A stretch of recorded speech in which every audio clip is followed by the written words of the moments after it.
Oke, selamat malam semuanya. Kita bertemu kembali dalam mata kuliah akuntansi biaya. Saat ini, minggu ini kita sudah memasuki pertemuan ke-10. Ya, pertemuan 10 kita membahas biaya overhead pabrik. Sebelumnya kita telah membahas biaya bahan baku, biaya tenaga kerja, sekarang adalah biaya overhead pabrik. Oke, biaya over pabrik adalah biaya yang paling ribet, banyak detailnya, karena itu membutuhkan waktu dan kejelimetan dalam menghitungnya. Karena itu biasanya yang kerja di pabrik biaya overhead pakai persentasi atau biaya yang sudah ditetapkan sebelumnya berdasarkan pengalaman-pengalaman sebelumnya. Jarang yang memakai biaya sesungguhnya saat dibebankan, tapi tetap saja biaya sesungguhnya akan dibebankan saat itu sudah benar-benar keluar. Cuman untuk memprediksinya, membuat forecastnya itu agak agak ribet detailnya, karena itu pakai biaya overhead ditetapkan. Oke, selanjutnya halaman kedua. Sini, biaya overhead pabrik adalah biaya produksi selain biaya bahan baku dan biaya tenaga kerja lah langsung. Bahan baku kan ketahuan kan, ada bahan baku, ada fisiknya. Biaya tenaga kerja juga ketahuan, ada karyawan. Nah, sedangkan BOP banyak detailnya. Ini contoh-contohnya: biaya bahan penolong, biaya tenaga kerja tidak langsung. Biaya bahan penolong juga kan banyak, nggak cuma satu dua tiga. Kemudian juga biaya tenaga kerja tidak langsungnya, yang kalau dihubung-hubungkan masih terlibat, itu tidak langsung. Kemudian penyusutan dan amortisasi aktiva tetap pabrik. Nah, kalau yang ketiga ini bisa dihitung karena sifatnya tetap. Ini termasuk biaya tetap. Biaya reparasi. Nah, reparasi ini kan juga kita nggak tahu kapan mesinnya rusak. Nah, sama biasanya pakai estimasi pengalaman tahun-tahun sebelumnya. Biaya listrik dan air pabrik, BOP lain-lain. Kemudian penggalangan biaya apa terdasar tingkah laku. Nah, biaya yang tadi kan biaya tetap, biaya variabel, biaya semi variabel. Biaya tetap itu asuransi, penyusutan. Nah, itu kan bisa diprediksi kan. Biaya variabel artinya biaya akan berubah sesuai dengan produksi, unit yang diproduksi. Itu biaya variabel. Sebagian biaya tenaga kerja tidak langsung, biaya bahan penolong dan biaya bahan bakar contohnya. Biaya semi variabel, biasanya dia ada suatu titik tertentu biayanya masih tetap, tapi setelah melewati limit tersebut maka akan dihitung berdasarkan unit berubah seiring, ya seperti misalnya kita semi variable, misalnya kita pakai paket data kan. Nanti kan kalau paket datanya sudah habis, ada peringatkan kan, nanti Anda akan dikenai biaya berdasarkan pemakaian per kilobyte. Nah, itu contohnya seperti itu. Kemudian penggulangan BOP atas dasar hubungannya dengan departemen. BOP yang langsung digunakan oleh departemen. Nah, biaya ini langsung digunakan oleh departemen produksi. Berarti ada reparasi mesin, biaya penyusutan mesin, biaya bahan penolong. Biaya tidak langsung departemen, biaya menggunakannya bersama-sama. Nah, ini maksudnya misalnya maintenance pabrik. Maintenance kan, maintenance kan itu biasanya bisa digunakan oleh pabrik, bisa juga digunakan oleh bagian bagian lain. Kemudian gedung, misalnya kan pabrik sama satu gedung kan.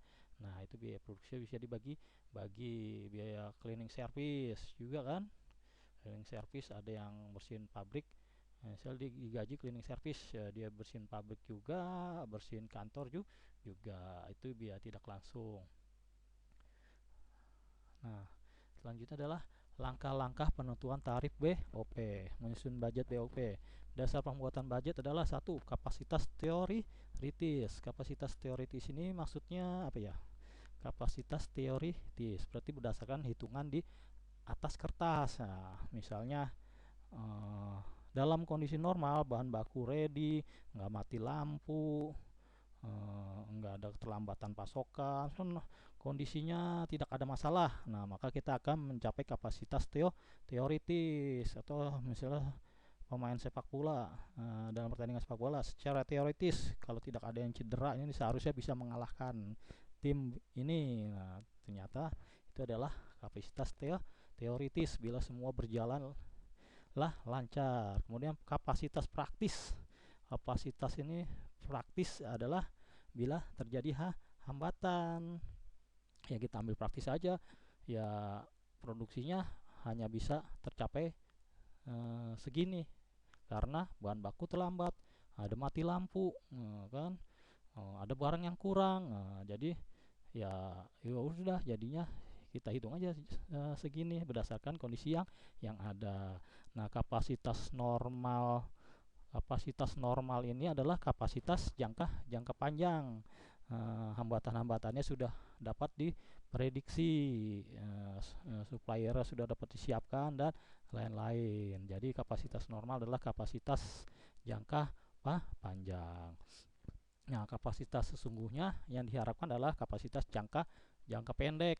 Misalnya kita mau ngejar orderan, mau ada libur, nah itu adalah kapasitas sesungguhnya.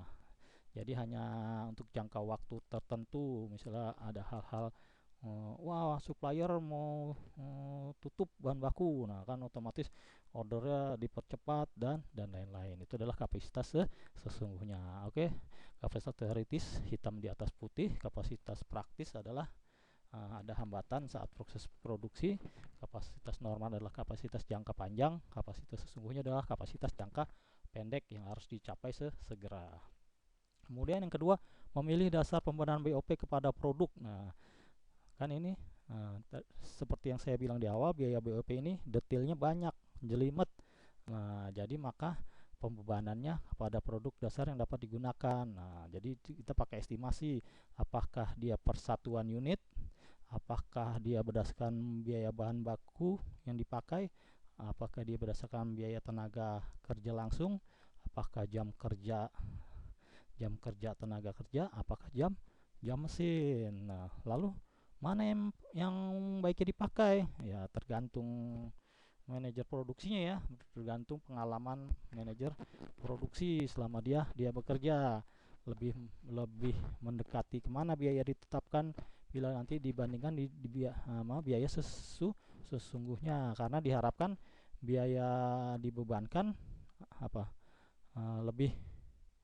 lebih biaya dibebankan itu diharapkan sama dengan biaya sesungguhnya.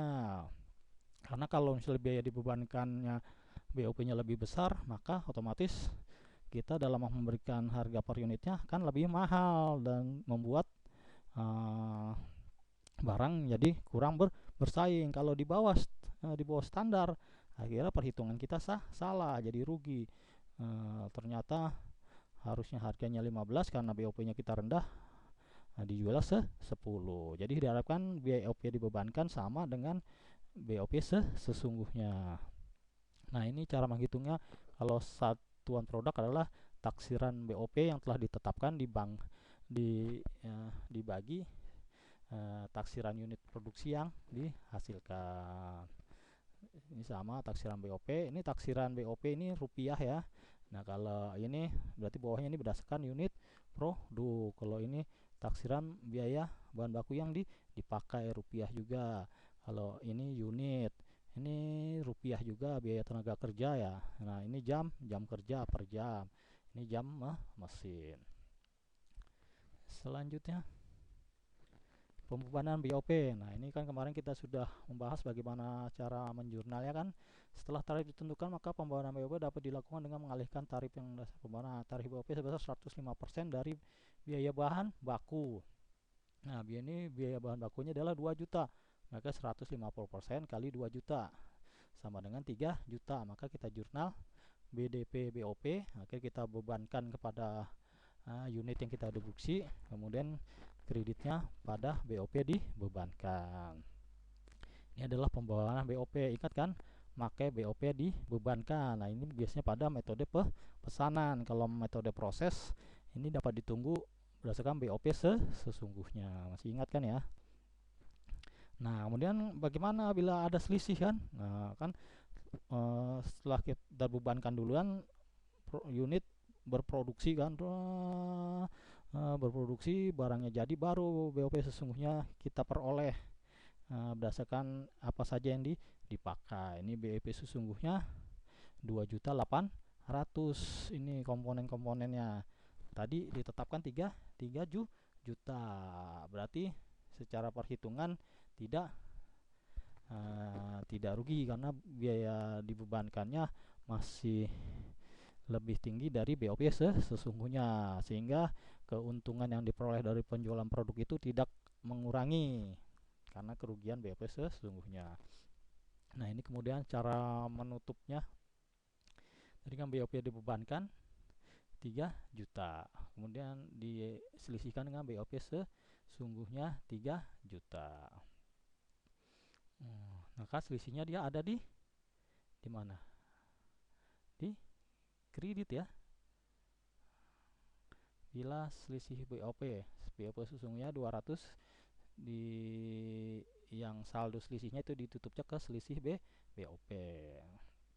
Selisih BOP jika rugi maka selisih BOP-nya ada di debit. Nah, lalu nanti selisih BOP-nya ini ditutup kemana? Kalau ini kan selisihnya ditutup ke rekening selisih BOP.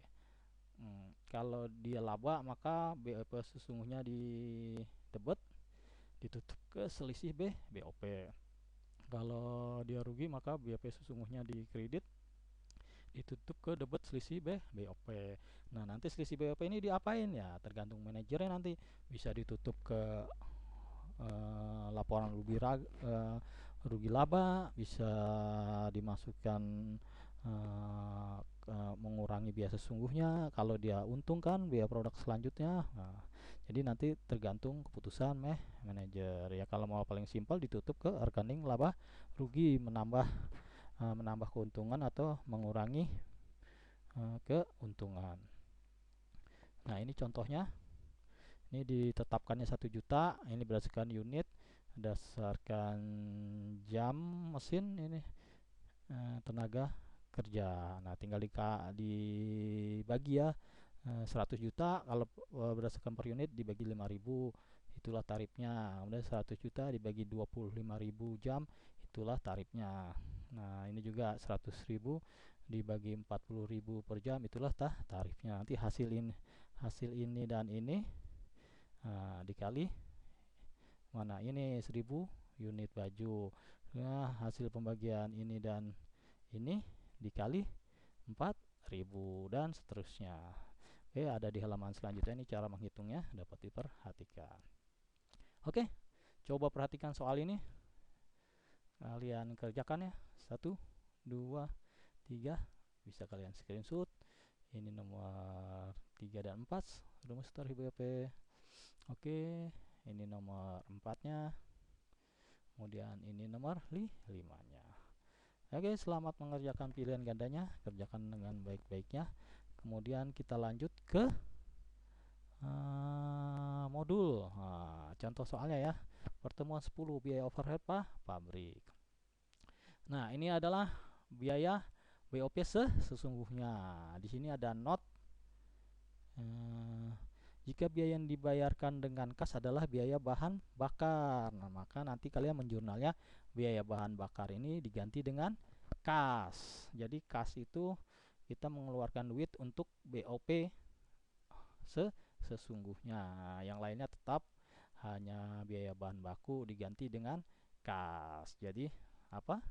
BOP sesungguhnya pada 1, 2, 3, 4 jurnalnya. Nah, ini hampir sama dengan soal tadi di slide ya.